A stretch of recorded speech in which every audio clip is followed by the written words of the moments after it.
Hello again, everyone, and welcome to this segment of One-on-One. I'm Martin Falls. So when we come back from the break, we are going to have the Consul Chair for Terrebonne Parish, Mr. John Amedee. He's going to tell us how he ascended into that rank. We'll talk about his life, what makes him tick. It's all next. Very important show. Don't go away.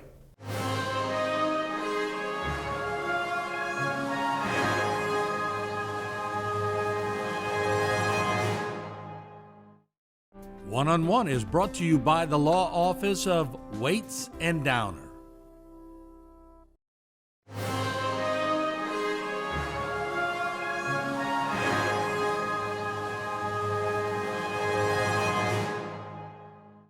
When did you decide you wanted to be in politics? You know, Martin, it goes way back. I forget the year, but Clyde Prestonback was my councilman. Beryl and I were living on Cocho.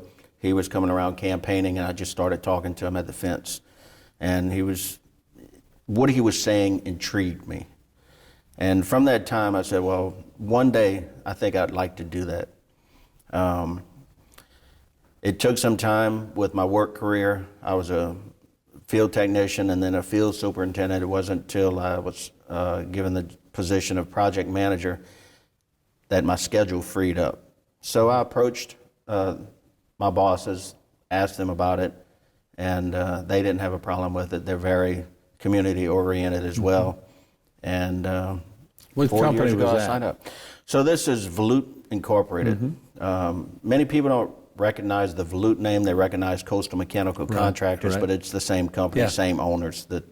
Well, you know, you The grew Thompsons, up. yeah. You grew up with the Thompsons, so you know them well. Very good people. I coached one of the Thompsons, Claude, Yeah. way back. Well, he's my immediate supervisor because I work in the department that he runs. So Ask him about that 8th grade basketball team at Vanderbilt. All right. He'll light up. He'll light up. oh yeah, you get him talking about sports, man. He was a good athlete. He's all about it. Yeah. So you're right, but it helped to have a company that said, yeah, go make a difference. Right. You know, if I were self-employed, then I could probably control that, but I wanted to respect the people that I'm working for because I knew it was going to take some time away, and I didn't want to leave them in a position. And they felt confident in me, and I've been working for them for 31 years. So they really knew my work ethic and that things weren't going to get looked over while I was doing council stuff. So, you know, I try to balance that. Make sure that I give them the time that they need as well as give the constituents. So sometimes it's a lot of things in the evening, but I'm also the type of person that when somebody calls me about an issue, I like to go out, I like to see it with them there, take pictures of it, so then I have what I need to present it to whatever department that needs to correct it. And I'm closer in age to Dale Jr. And Margaret. So there you go. But they've always been community-spirited people, so that was good for you. As you look forward, and you sort of see the horizon, new parish president, new council, at least half or 4 of them. Right. But you're in a leadership role. How important is it now that, God, I always thought, whatever happened if we had a new parish president and 9 new council people? You know, I hate to think about it. But at least we have half to sort of show them at least the procedural aspects of things. Right. When I was looking at the slate for these past elections, there was a potential that we could add 7 new members. And, I mean, nobody's guaranteed anything. I just felt good about my position based on talking with the people and the other person as well. But it's very important that somebody's there to help them. We had our first committee meeting last night, and it was all about helping these people get through and doing the things that they need to do, because I named some of these new people chairman of committees. So I wanted to make sure that they were successful in accomplishing that. With a new parish president, I asked to be chairman this year, should I had won re-election, because I knew it was going to take a strong leader that can hold all that together, because when you have the newer people come in, then they're not always familiar with what takes place in government, and they'll ask the questions, well, why can he do that, or why can he do this, and then you explain those things to them, and bring them to the understanding, and then you have conversations with the administration because there's a lot of new people there to get them to understand how we operate.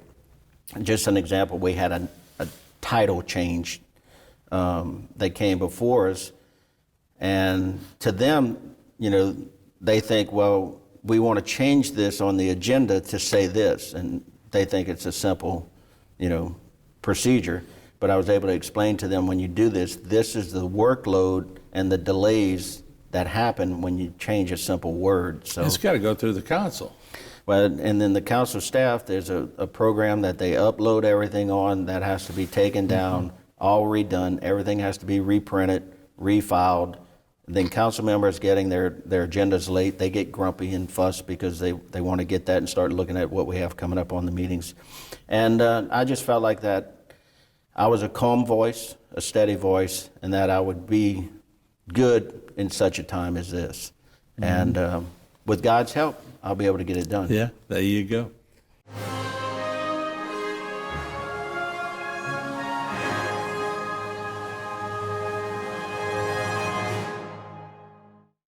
For all of your cases, including those with catastrophic significance, call Waits and Downer Law Firm.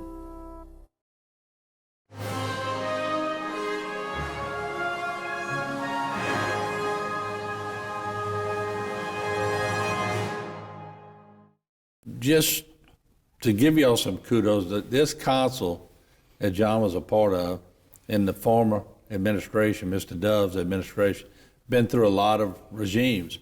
But the projects that y'all put forth were, and they're still about 18 or 19 funded, Right. that aren't finished yet. When it's all added up, it's breathtaking. It is. And, this new council and this new administration, first of all, they're both great. I think we'll be able to get a whole lot done. I use Jason's slogan all the time, we're going to move Terrebonne forward, because we're able to see what has to be done. We've got a lot of money coming into the parish to do things, and we want to make sure that we do the right things. And like you said, there's still capital outlay projects that are sitting there. That money's coming to be able to do those things as well. So we'll be able to continue what this past administration has been able to done, because I tell people all the time, I said, when you want to get something done, you have to go to the person that knows where the money's at, where that money's hidden. And we've been fortunate to have President Dove, who was a state rep and had those relationships and was able to, when he was a state rep, get that money coming. When he was parish president, continue that money coming. And now, with the leadership that we have now, we want to continue that as well. Right.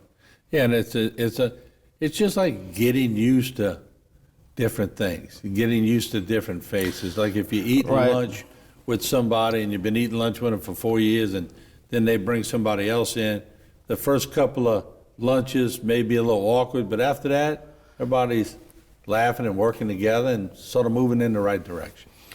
Absolutely. And, we were laughing last night at the meeting because, again, we only have one lady on the council, Ms. Kim Chauvin. Yeah. Last term, we had Ms. Jessica Domingue.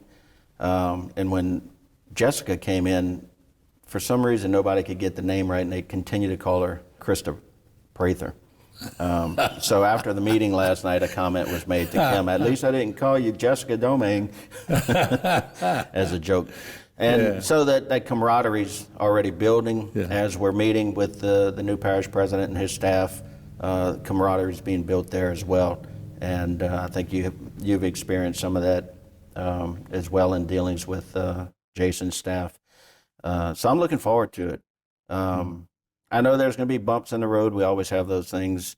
People get hung up on one thing or another because they're fighting for their district. Right. But overall, I think in the end, we're going to continue building Terrebonne Parish and spending the people's money wisely. Not everybody's going to agree, but like I said, sometimes we have information that they don't.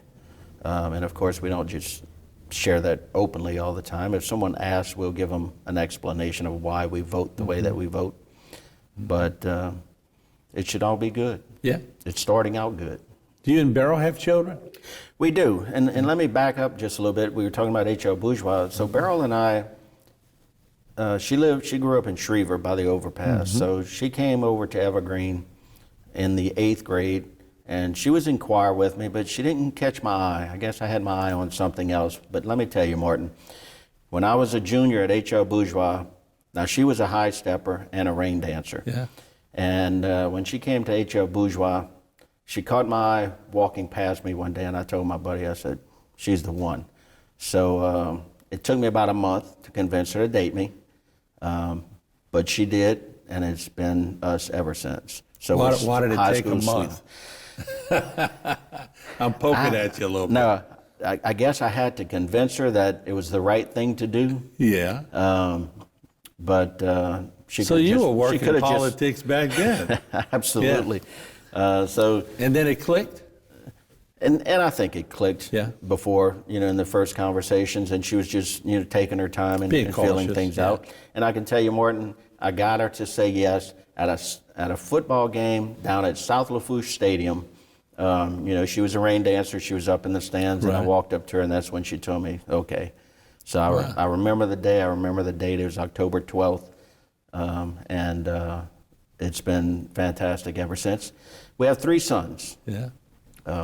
And they're all living in the area, all doing well, and they've given us 7 grandchildren, and they say that's it. They're not doing any more. So we'll see. We have 6 granddaughters and 1 grandson. Do you realize what you just did to the whole viewing audience, that how many wives who can be watching this show turn to their husband and go, he remembers the date?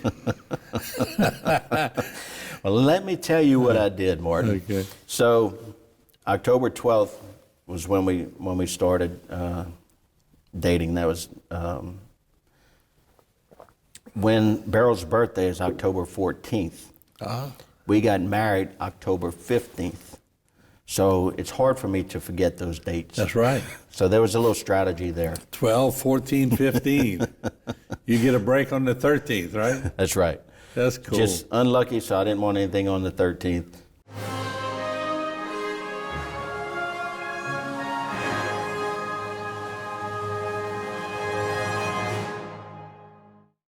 For all of your cases, including those with catastrophic significance, call Waits and Downer Law Firm.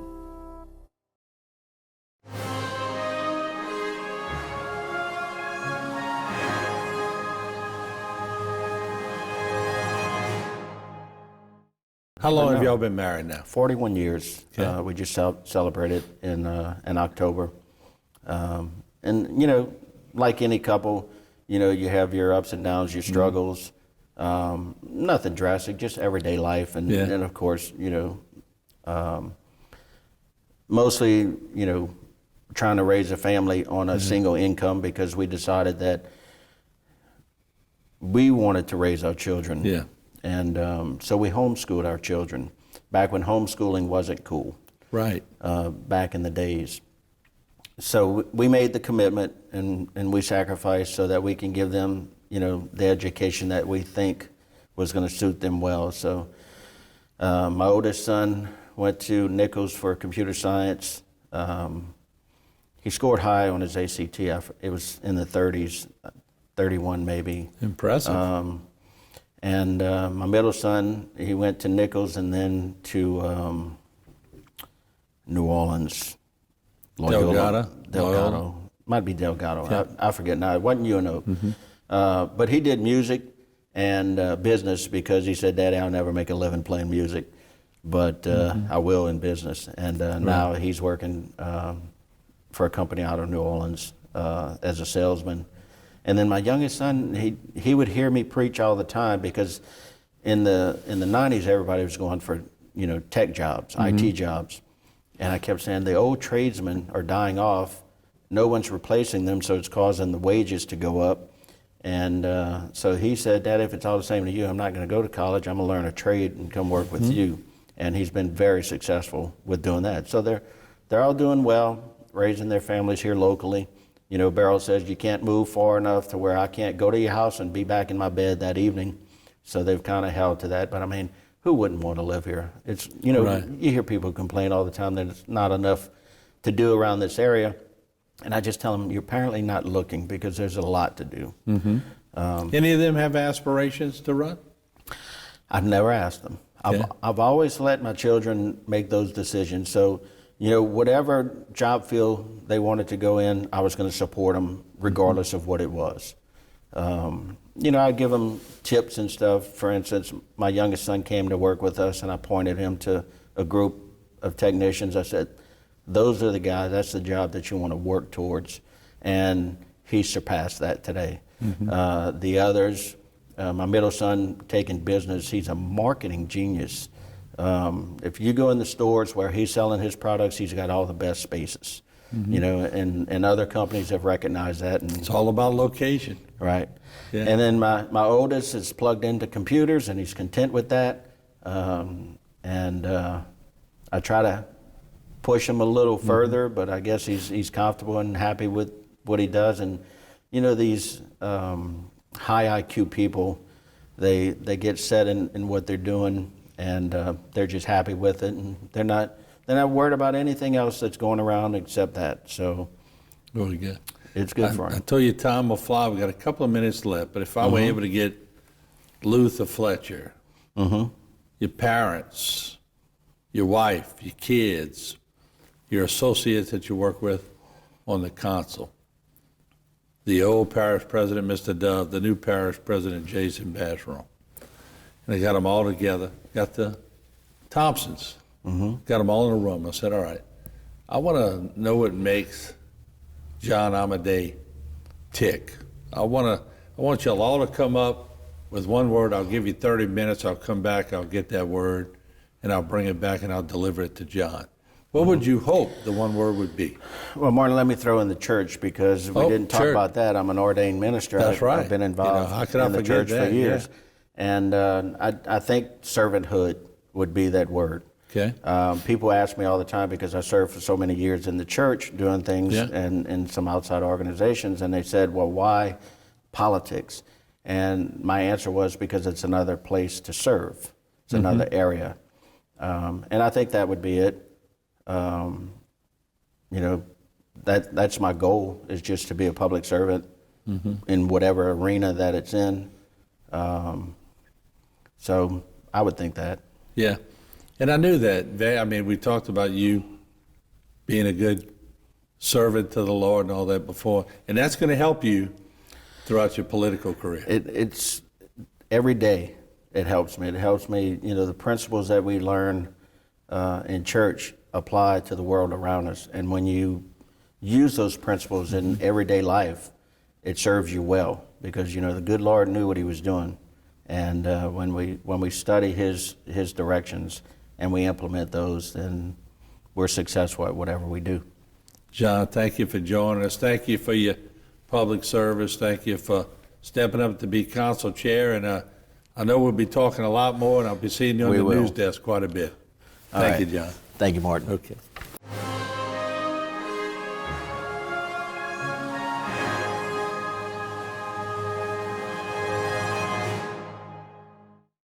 For all of your cases, including those with catastrophic significance, call Waits and Downer Law Firm.